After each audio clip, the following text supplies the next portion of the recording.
So, how many people here are familiar with Drupal? Anybody familiar? Well, hopefully with this, you're gonna have a little bit of an introduction, a little bit of like what to expect, why is it used in the different places, and what is mostly good for. Because, you might be using other tools and you might be wondering, why is that an important one? So if you haven't seen this video is actually looping outside on the Drupal booth.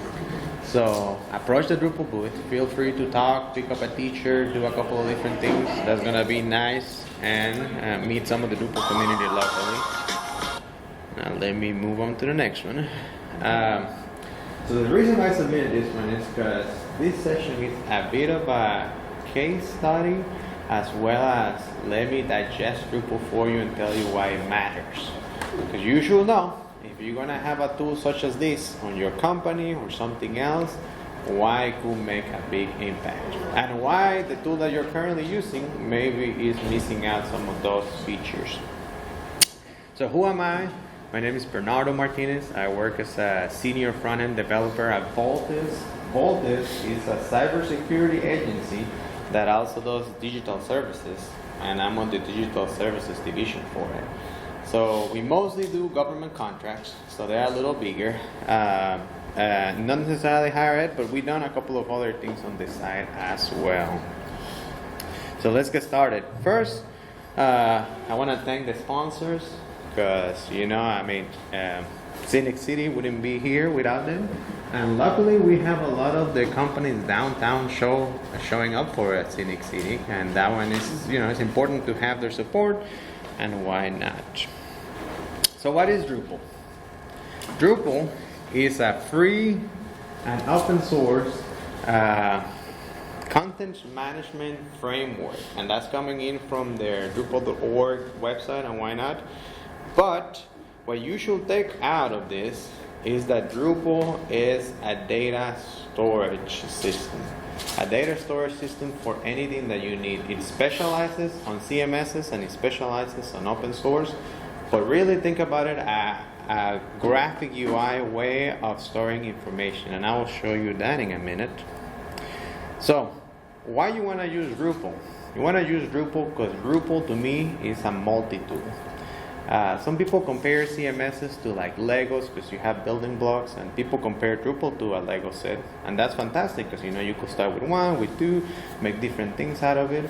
But to me it's a multi-tool, and it's a multi-tool because you could have it with one tool. It could be just the blade, or you could have multiple tools inside of it. That said, you could make Drupal as big and as robust as you want it, depending on what you need. But if you only need a nice, slim tool, you can start there. So why should you care? You might be wondering, well, we're using a different CMS, and our thing works. Why should I go to Drupal? If you're a product owner, or if you ever deal with any kind of system, what is your biggest priority? Probably you will argue that your biggest priority is to develop features quickly, under budget, and efficiently, and potentially without making too many mistakes. What happens when you go custom, when you do everything custom, is that you suffer from sometimes lack of knowledge, but it's not because your developers didn't try hard enough, it's just they haven't experienced a certain issue at a certain tier. Because if you're developing a website for a small company, it's different than if you're trying to have 100, 500 pages, depending how many visitors you're having, where you have to add caching. So, and then accessibility, right? Accessibility is something that unless you have expertise, you want to rely on something that provides you some of those out of the box, and it gives you a little bit of safeguards, so you want to commit too many mistakes that will make the website unusable for some people. So Drupal is great for that because it already comes back in with some accessibility. It has a good editorial experience. Now granted, the editorial experience in Drupal, because Drupal is so flexible, varies. Sometimes if you go from one Drupal website to another one, you'll be surprised on what you see, and you'll be like, oh, this looks different, because Drupal can use something called paragraphs, it can use something called layout builder, it can have drag and drop, it can have more like an editorial workflow where you are just filling in a form. And that really depends on what your use case is. Because what Drupal is for you is whatever you need it to be. You know, if you go into WordPress, WordPress gives you the title and the body field. And then it's easy for people to just grab from Word and slap it into the body field. And that may be okay for some use cases. But what happens the moment that you're trying to display that information in different ways? Oops, it's stuck in the body field. And you copy some markup from Word. So now you have a messed up HTML. So why does structured content matter? We're looking at two forms on the screen.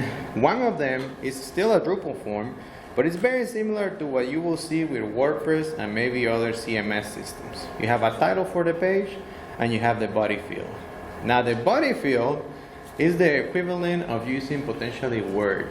It wasn't meant for the web. It's just a quick copy paste of any chunk of information. Same way you can use a PDF. It can be fine in some scenarios, like if you're just doing an article and you don't need any of the metadata inside. But if you're trying to improve your SEO or anything else, you probably want a form that's specialized, that's more like this one on the other side, where you actually can grab items out of the body field. Because sometimes people toss in there like dates. Why is your date for your event in the body field? Probably because it was easy to copy and paste. But now you made it impossible to use that, reuse that data anywhere else. And that can be a big challenge. Same with other things, like you might have like a speaker information, you might have who the author is. Why did you put that information into the body field? Because it was easy and it came from a Word document. But now the next person, the content editor, and hopefully that's not you, but if you're the content editor, now you have to go to that page, copy that author, and duplicate the content in some other place. And once you start duplicating content, you start running into the issues of like, I forgot to modify that other page, and then this system has one name and the other system has another name because somebody changed their last name or somebody changed their credentials. And then you have inconsistencies throughout. So then if people ask you, oh, give me an API endpoint of everybody who has written an article, you couldn't really do that with certainty that the information will be accurate and it will be stable and well done. So what is an example of structured content? I work on the SBA.gov website, Small Business Administration, and I copy this because if we go to that website, and I will take a look in a second, if you see, well actually let me go now. If we go to SBA, we have district offices for like the different government offices, Alabama, Tennessee, a couple of others. And you can see some information depending on what state you're on. If you scroll down and you get to upcoming events, you have this little card. How the information gets populated into the card, there could be a variety of ways you do that. But the way that Drupal allows you to do it is from the same form that you fill in the event, you can output that information multiple ways. So I didn't have to, or the content editor in this case, only enter the information once, and then we were able to display this into upcoming events. We were able to display it into the event page and into a search page where you can find all the different events that are coming up, and you can sort them by whichever criteria you have. And that was done because your content was structured well, and because Drupal is made for structured content, you can reuse all of that data. Ideally, you don't want to have to be copy-pasting because then you will run into that mistake. And I've seen it where other CMSs let you like clone a template. Other CMSs usually, you start with the CMS and they give you a page template starter. And then you clone it. And the moment you clone it, the maintenance of it is up to you. If you want to switch from that page to the newer version of that, now you have to go change some code in the page because they are not using SQL, they are not having a way of assessing which page you are on. Drupal is dynamic. So if you were to change a page, like the article, if I was to go into this page, and I for some reason decide that I don't want this section to be all white, I want to give it a blue background or anything else, I could change it here and it will pick up any pages that I tell it to that are very similar. So you can have dynamic querying of the information, and also of the different content tabs. If I wanted all these cards to be blue in the background and have a dark mode, I could do that. So what about other tools? You're probably thinking, well, I have another CMS. What about WordPress? We use WordPress, or we use Backdrop, or Astro, or Laravel. Every tool has a place, and every tool, depending on how you're using it, it might serve your needs best. But you should explore any tool that you have the ability to, and you should give Drupal a chance, because it might be the missing tool that you thought you didn't need but could save you time when it comes to putting a site together, or just implementing something new, or just seeing what's out there. I wouldn't tell you don't try the other tools, just make sure you know where they are best at. Same way if you were a mechanic or something else, you could use a hammer for everything, but you may not need it. And in some cases, a specialized tool might help you do a lot. And because Drupal lets you swap these parts, you may be able to use Drupal for a lot of the things that the other tools provide you without some of the issues that they have, or limitations they have, whether now or in the future. So how is Drupal helping you do that? With structured content. Now, structured content is something that you have to work out with your boss, with your team. You have to decide what's important for that specific set of content in the specific subject matter area that you are on. If you work for a university, you might have some fields you want to extrapolate and bring out. Maybe faculty names, maybe what's the name of that major, and a couple of other things. If you're in the medical space, you may want to do something specific to that. And Drupal lets you tailor that to anything. You don't have to worry about what your criteria is, you just have to model your data. Now, sometimes people don't have enough resources to have employees model their data, and they just want to publish something out quickly. And to that I will say, check out what's most important to you. Do you want to have a website that has structured content that is easily found by Google and indexable, and that you can grow with it? Or do you want to do something quick and dirty and have to potentially change it up later? Drupal does let you do something quick and dirty if you want it, but you have the benefit that later you can grow it as needed. So what does Drupal provide that's unique? Drupal has a UI ORM.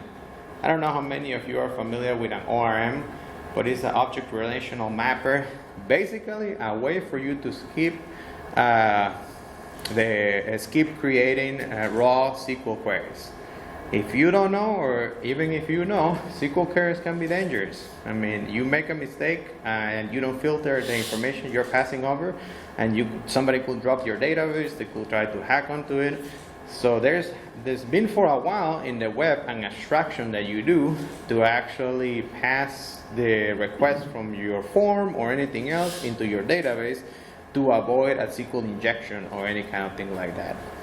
Usually, in some cases, that's done through an API that systems provide. Like Laravel, which is a PHP framework, does it through Eloquent. And if you ever use Ruby on Rails, they use Active Record. And that's just basically an easier way for you not to make mistakes with raw SQL queries and be able to prop the database, send data over, and bring it back. But that still requires you to know how to code and do a lot of things that might be a little challenging if you're just trying to add a field. Because unless you have a lot of developers, or if you're a developer who's getting started on a system, that's quite a bit of a task for somebody to ask you, I have this elevator application, go in there, add a field, and make sure you don't mess it up. You could easily mess it up by just making a typo and pushing that to production, and then you blew up the database. So Drupal helps you by giving you a UI to do that, and that's one of the hidden powers that it has, and a lot of people don't know that. Drupal has a couple of different APIs to do it. It has a field API, it has the entity API, and it has Drupal views. So if you saw earlier, you probably saw that page I was showing you that had a filter, this one here. This page might look complicated to you because you're thinking, oh my goodness, it's actually searching the database dynamically and able to search in different events and refresh and load those as needed. but Drupal has a UI for it.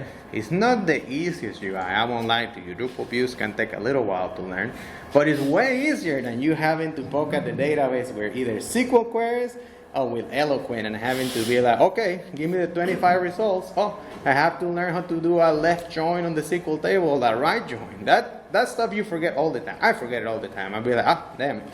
I have to Google how to do a left join or a right join and what the difference is. So that's out of the box, and that comes with Drupal. And I will show you that in a second as well. But more than that, let's say you go to WordPress, and I'm using WordPress as an example because a lot of people are familiar with it. If you go to WordPress, what happens if you have a field of information that you need to add to, let's say, the article content type or any kind of thing, any kind of content type, which is a name for a bundle of data that you need. Let's say you have news stories. What happens if you need to add a field? In WordPress right now, you could use ACF, Advanced Custom Fields, and that's fine. And right now they are moving it into core, but that's something Drupal has had for years. If you wanted to modify a field, the fields come native to it, and because it comes native with it, it has all the caching, it has all the dependencies and all the things needed to function properly with Drupal views and other things. So you could grab that field in all the instances that you have it in the database and display it fairly simply and easily. So let's go back into the slideshow. So yes, you could end up with a Drupal instance that's super bulky, like that Swiss Army knife, that you might not even want to carry in your pocket. Now granted, this is digital software, so you could have a behemoth of a tool and who cares, right? You wouldn't carry that. That wouldn't be practical in real life if you buy it. It's probably like $500, but you could end up there. But Drupal can start at any point at any of the different versions if you look at what you need. If you only need the blade, you could only use the blade. If you only need core Drupal, you could use core Drupal and one module. If you need an editorial workflow, if you need to add an integration. And the best part about Drupal is the modules that the community provide are free and open source. So any addition that you make to your Drupal site is usually going to be free. Where sometimes you end up paying is in the service and in theming, which is how the website looks, which we will talk a little bit about that. Whereas if you were in WordPress or any other system, sometimes the site might be easy to set up, but now you have to pay for a plugin to upload files, you have to pay for a plugin to, I don't know, extend it and have some sort of other thing or some sort of graphic UI or any kind of integration in WordPress is paid. Web forms in WordPress, depending on what you're using, if you're using Ninja forms, you have to pay. Drupal web forms do more, I will argue, and they are free. So there's that, and that's just a different implementation in the community, and they are free because people sponsor the employee to do it, and they share some of that with the community, and they have the AGPL license. But you know, multi-tools not only come in the Victorinox side of things, you can also have a Leatherman. So you might need a plier head instead of a knife, and you can do that with Drupal. You can switch it up. You might not need to have Drupal display the information. You might say, you know, I like React, I like Astro, I don't want to use Drupal to present my information. That's fine. If you use a front-end system like React, Astro, Vue, or anything else, you still need to store your information somewhere. That's not saving you from that part. And you're going to spend a ton of time just trying to figure out how to gather the data and display the front end. Why not use Drupal to give you the API backend endpoint and display that? And some people do it, and that's called decoupled Drupal. If you just want to use Drupal for what it does, storing the information, and then you can grab it in the front end and use any tools that you like, React or why not, and then just parse that info. And then you didn't have to worry about creating a middleware and having some sort of backend in React, in which case you end up having to build 3 applications for one purpose. That sounds like a lot of work just to get something out. So who uses Drupal? That's something every now and then I hear because people are not familiar with Drupal. And Drupal, because it's a data store that allows you to have flexible content, can be used in any scenarios. If you went to any of those pages, like San Diego Zoo uses it, and they have a pretty cool layout on how they show the different things and whatnot. And I'm trying to see if maybe Chattanooga Zoo, the airport, and the aquarium, we can try to get them onto Drupal, just because of the versatility and the fact that there's so many examples out there that have it. We have the Tampa Airport. People think of an airport as a complex system, and they are a complex system, but the good thing about Drupal is that it can integrate with anything else. So it might not do 100% of what they need, because they might have something to plan, the air travel stuff or some sort of registration system, but it can integrate with all of those, and it provide a flexible front end for it. And most of the federal government runs on Drupal. The IRS website, GSA, a couple of others. Healthcare providers are starting to move into it because of its flexibility and whatnot. So when to use Drupal? You should use Drupal if you are invested on your content and on the long-term benefits that it has for your website and for the people who are going to seek that information. Why?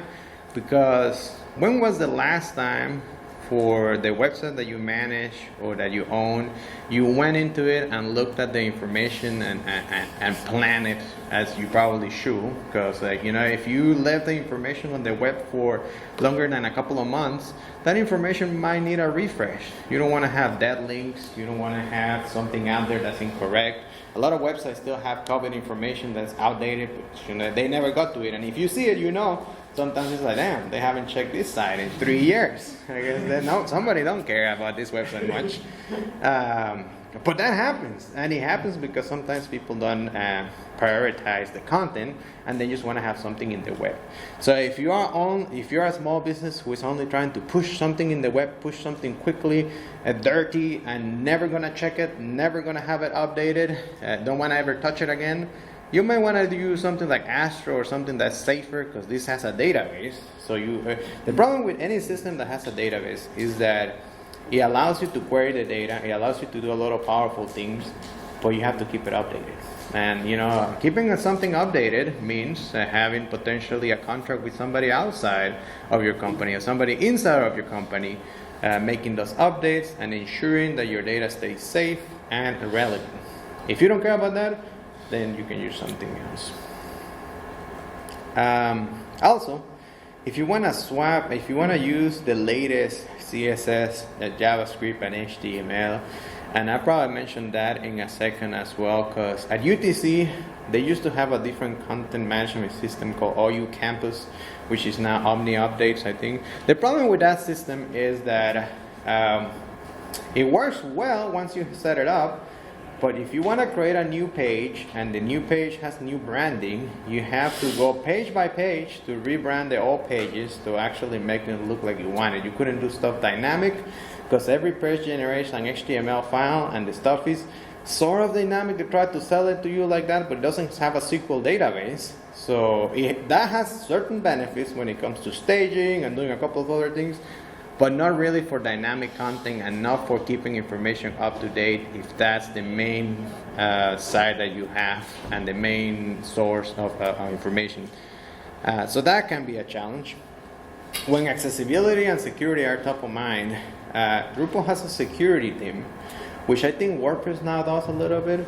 And they try to keep up to date with vulnerabilities out there and try to make sure to warn you about that. And they do releases every month and even sooner, depending on when those are known.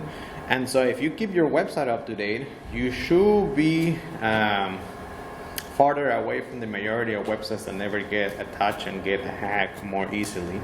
And then they have an accessibility team. So if you're doing things in a safe-ish way, attaching yourself to a lot of the Drupal core principles, you shouldn't have to worry about major accessibility challenges that you will have if you either do your own CMS or if you're working with a proprietary CMS that maybe nobody has had time to check on accessibility. Because remember, that's the benefit of open source, right? Everybody can see that. If there is a bug, they can have a patch, they can publish the patch, you can publish the patch, which is even better. And you can fix that issue for yourself or for others. But when you buy something off the shelf, at least at UTC, the problem we had is, well, they told us how often they made the updates, and they will keep it updated up to an extent, but we were using an old version of jQuery and whatever, and I was like, oh crap, I mean, I want to use something newer. Like, why the heck are we so far back? And then I had to inject the CSS or the JavaScript because I couldn't have it bundled in any kind of way because the pages were kind of static. So, it's something that you get. So if you're ready to invest on the long-term benefit of your website, Drupal is there for you. Sometimes it is there for you if you have a short-time investment as well, but then you have to keep in mind that you're going to have to get back to it later and probably improve it a little more. So what are some of the challenges? It has a steeper learning curve. Don't think that going into Drupal is going to be easy, because you're going to have to learn how to deal with the configuration, because it has a UI that lets you generate fields without actually writing code or going into the backend. It means you actually have to learn its mechanisms and everything that's underneath. I mean, WordPress, people just toss that thing into production and hope for the best. I hope that thing runs and it doesn't break. And sometimes they make the update in production, which might be okay for a smaller site. But Drupal usually goes on dev stage and production. You could have it just in production, but it's advisable that you release into a dev server and a stage server so you can test some of the features and you can have feedback from your editors and others. There is currently a lacking marketplace. Something you will see with Drupal is, and this is coming as a new initiative, if you went out there and tried to shop for a WordPress theme, you will get a lot of themes. Some of them are accessible, some of them look nice, some of them look trashy, but you will get inundated with options. Drupal hasn't done that yet, and that's something they have as an initiative, because if you spin up Drupal, you get Olivero, which is like a blogging system, and every now and then you get some sort of new theme, but there are not as many contributed themes out there, so you have to put a little bit more work to get it to look the way you want to.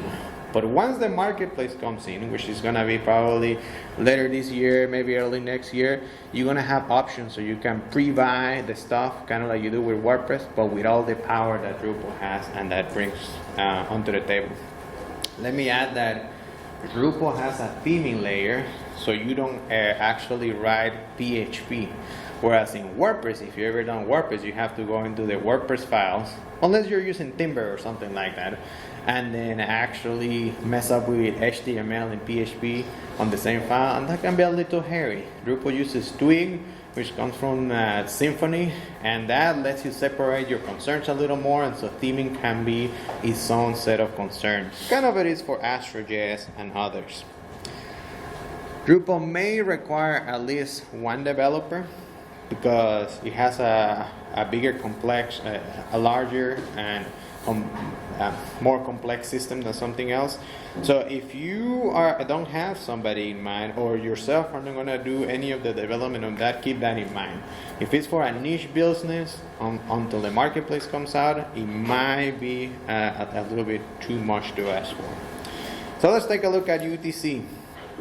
UTC had the benefit that what they wanted to achieve with their new website was a flexible layout where they could reuse a lot of the components. If you see that, that's the homepage, right?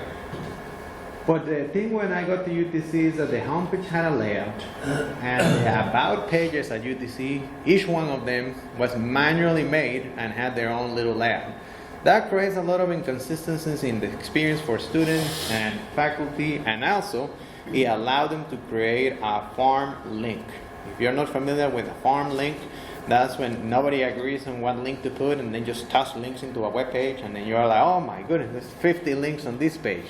Did they help you do anything? Probably not, because now you're like, you end up just doing a Control F and searching for a keyword, and then you might have missed it.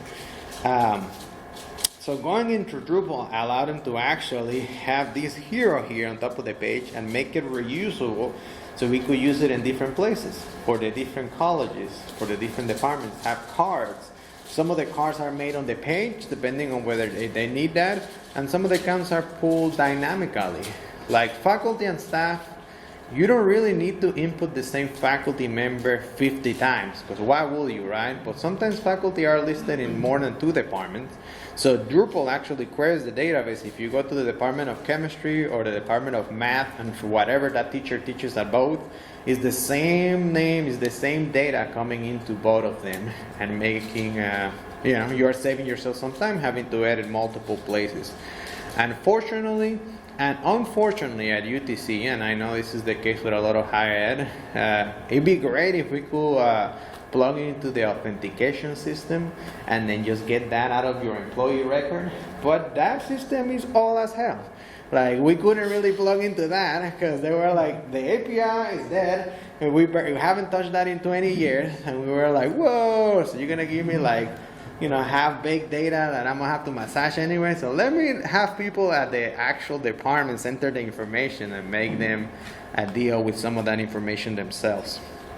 So that happens, sometimes you want to have people that know what is going to be best do it. Sometimes you want to have it centralized, but if you're going to have it centralized, make sure the information is accurate and that people actually like the systems, because otherwise, you're stuck with that. So what made it great for UTC? That we could swap the HTML, CSS, and JavaScript. We easily were able to add Tailwind for some of the components because we wanted to make it easy for people to move it around, whether it was in Drupal or outside. We have a SQL database. You want to have a SQL database. If you don't have a SQL database on your website and it's an ever-growing website or a complex site, well, good luck to you, because you're dealing with Markdown or something else that is great for some smaller sites, but sometimes doesn't scale and it doesn't allow you to query it. So yeah, you're gonna have some challenges as soon as you grow up to a certain size. Also, UTC needed better technology. We were stuck using whatever that vendor gave us, and we wanted to be able to play with the latest and be able to have some decouple blocks if we need it. And decouple blocks is basically a way of embedding a React block for something if we need it into Drupal or something else, because Drupal will generate a server-side page, but sometimes you want to have dynamic content. I mean, sometimes you need a little bit of both, and that's something fantastic that JavaScript and React and other libraries give you. Drupal is used by a lot of Ivy Leagues, something I found in higher ed, and even in government. Sometimes I'll be trying to sell the government into some feature, and then I go to IRS or any other agency and I'll be like, look at that, you see, we can do better than that. You see, they have that feature, but you don't. And sometimes they be like, yeah, we don't like this. But I'm like, well, you see the IRS has it, right? And they're like, okay, let us think about that. We're going to get back to you. The executive has to make another decision. So it's funny how that works, and that happens also in higher ed.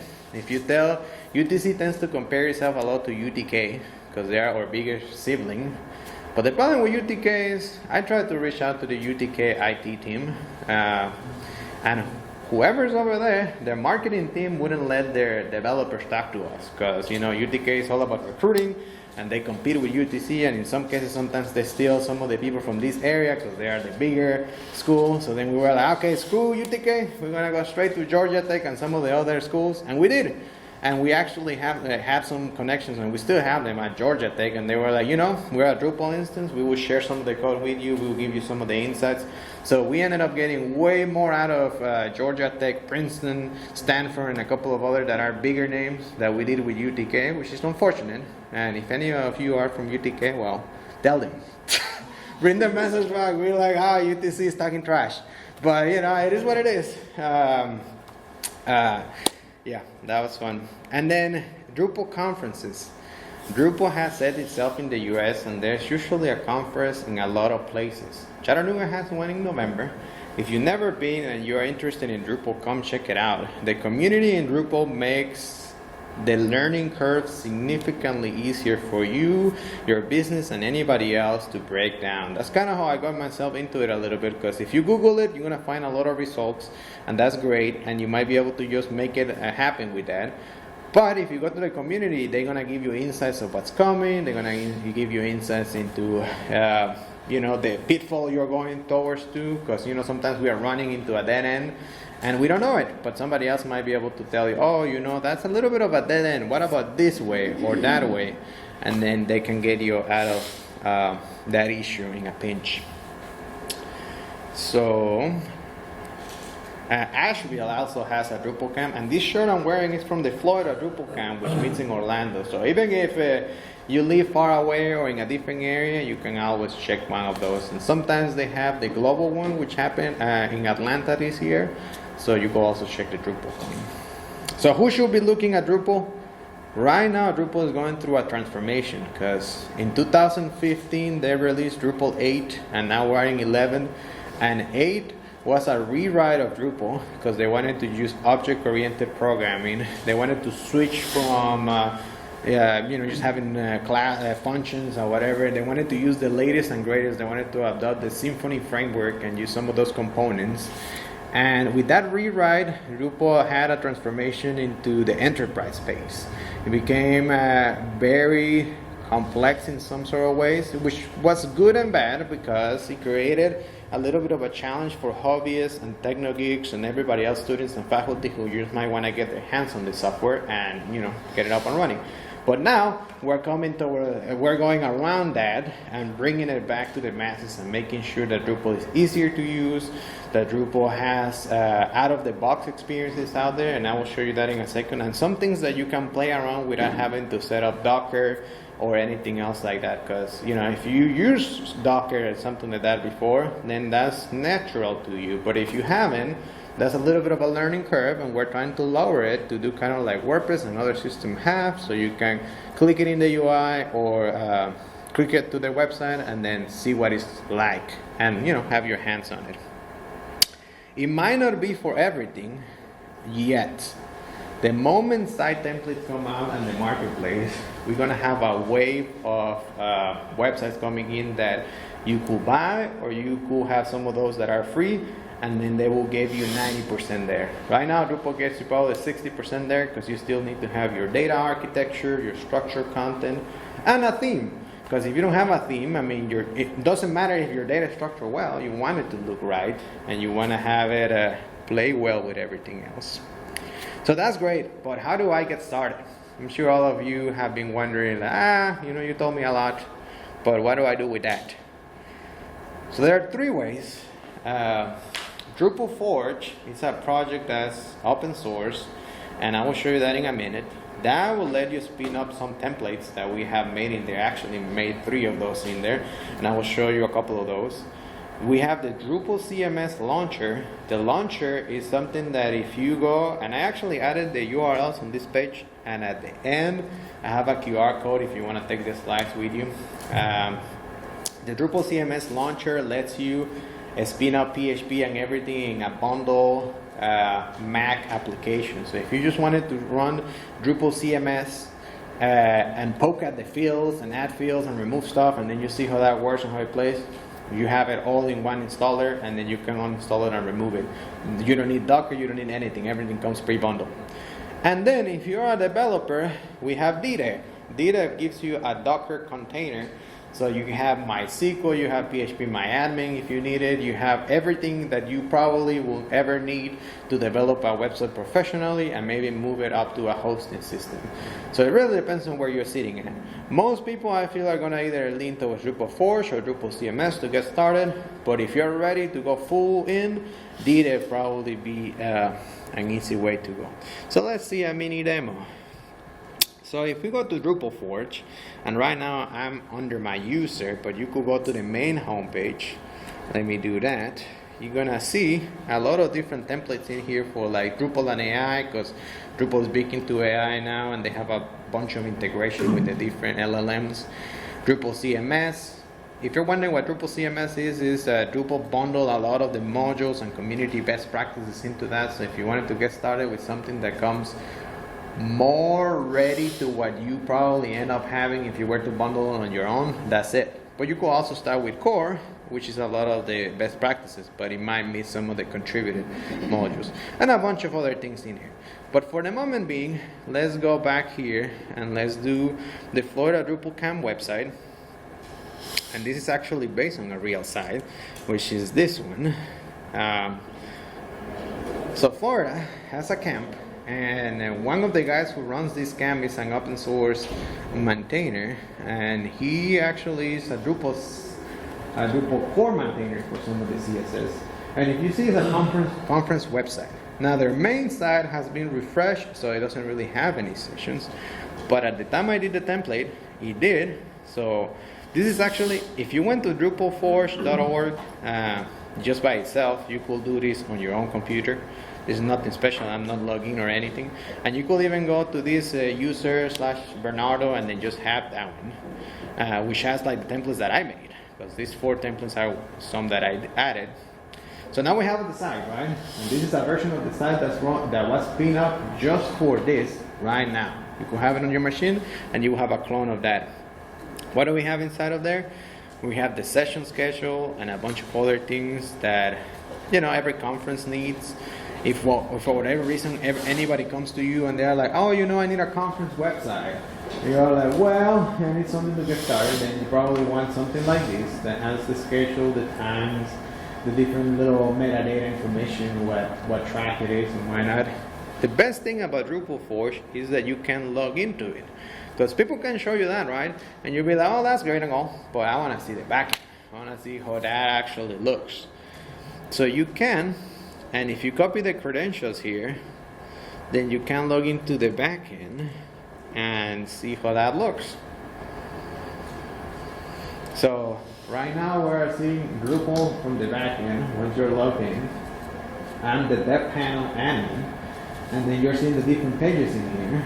And that little error is just because I haven't updated the template, and it's just warning me. And Drupal is really good about telling you, hey, you haven't updated your thing, don't get hacked. You know, it's a security thing. This being a template is not such a concern, but if you have the website live, then that might be a bigger issue. So you have the add content button here in the corner. So let's see what you can add. So if you click add content, you have a basic page, a feature speaker, job listings, and sessions. Let's say that I want to build a session. So I click on that. And remember that the way that this website works is probably easier for you if you were to submit a session, because you will go through the workflow of being a session submitter, and then it will send you an email, and then you can write your proposal, and why not. I'm just showing you for somebody who is an admin of the page, not necessarily for the workflow for somebody who is submitting a session. But you have certain fields in here. You have a title, you have a boolean for whether it's a training, you have a description that uses CK editor, and then you have a couple of other things in here, whether, you know, who your audience is, and that might change depending on where you are at or what type of business you're running. And that's great and all, right? And if you were running WordPress, well, you know, you get what you get, and then sometimes you can add things with ACF, but then that'll be towards the bottom of the page, and in some cases you will have to fill it in for each piece of content or whatnot. So now what happens if I want to modify that? Because I'm a super admin, I can take a look at the content types, and as I look at them, I can look at manage fields for this content type, which is the session content type. And if you see in here, I have all those fields, and I can create more or reuse an existing one. Sometimes you want to reuse an existing one if it is something that you share across, if it's just an image that people have to upload, or a specific type of field. But if you wanted to create a new field, you go in here, and then you have all these options. You can have plain text, formatted text, which adds the CK editor. You can have numbers, dates, metadata. Let's say you add something plain text.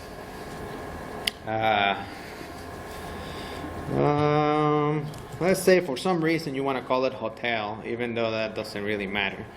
And then I'm going to click continue. And then it will tell you, oh, what label you want to use.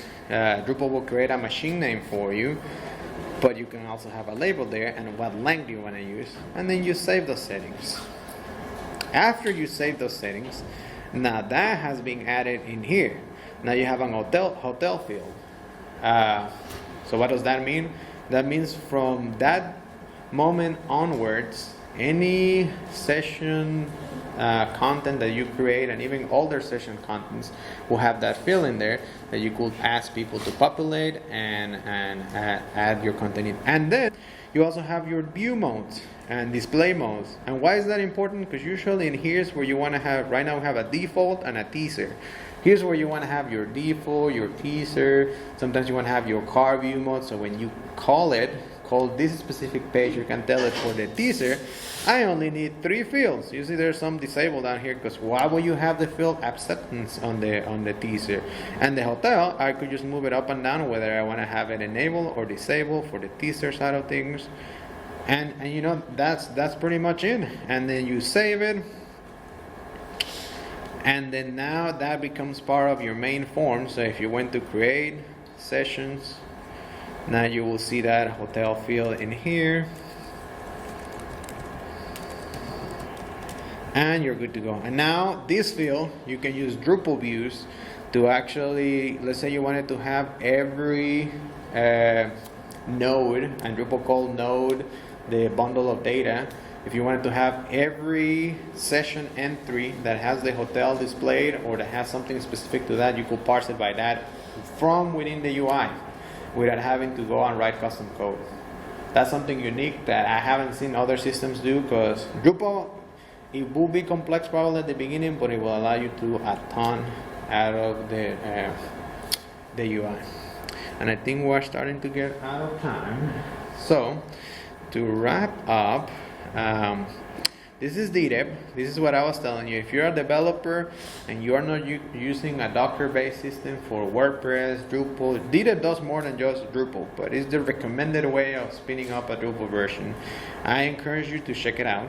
You can go to the docs and you go to CMS Quick Start, and in here you have like this little bit of data that you paste, and then you can have Joomla, Magento, whatever else you want to have running really quickly within Docker, and have a router and a bunch of other things set up for you in there. Because I don't know if you all have used Docker raw, but Docker by itself can be a little bit of a challenge, especially if you are connecting 2 Docker containers to themselves, and if you want to have the database in one Docker container and you're apping another one, oof, that could take you a while. So then people end up using MAMP and WAMP. But you know, those have their own set of concerns and sometimes limitations, so this will save you a lot of time. Drupal CMS, there is the app. If you go to this page, or you could just go to the main Drupal site and click on download, and then download Drupal, and then you click download the CMS. That will download an installer that you can install in your app, and then it will spin it up, and then you don't really need Docker or anything else, and you can poke around it. And then, you know, Drupal Forge, which you should probably keep in mind and play with any of these templates, which are all based on live websites that are out there in the internet. And with that, let me go towards the last slide. If you're ready to explore Drupal, feel free to approach us at the booth. Lee Walkman is probably still sitting out there, Lee Walker, and you know, there's a couple of agencies downtown that have helped a ton to increase Drupal adoption in the community, and he is one of the owners of those agencies. So feel free, if you need help or if you need somebody to increase your expertise in the technology, or you have more questions, feel free to talk to him out there. Code Journeyman is his company. Now, what's next for Drupal? Site templates, experience builder, and a marketplace. This might be a session for next year, so if you're here next year, I'll probably tell you more about that. And that experience builder on its own is going to probably take on Figma with Drupal. So you're going to be doing all this. Think about Figma, but in a CMS where you can drag and drop and move stuff around. That's what experience builder is going to be, and that's probably going to be one of those things that breaks the internet. The marketplace is coming, so that's probably going to be here next year. So instead of just showing you a camp website, I might be showing you a higher website, a hospital, a zoo, the airport, and why not. And then here are my slides. In case you want the slides, that's the QR code. Thank you for coming, and check out Drupal.